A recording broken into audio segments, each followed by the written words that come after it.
ब्रह्मरूपमादिमध्यशेषसर्वभाषकम् भावषट्कहीनरूपनित्यसत्तमध्ययम् वङ्मनौति गोचरं च नेति नेति भावितम् तं नमामि देवदेव रामकृष्णमीश्वरम् आदितेयविहरं शूरारिदैत्यनाशकम् साधुशिष्टकामदं महिषुभारहारकम् सत्मरूपतत्तकं युगे युगे च दर्शितम्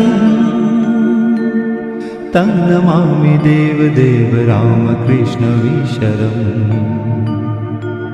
सर्वभूतशर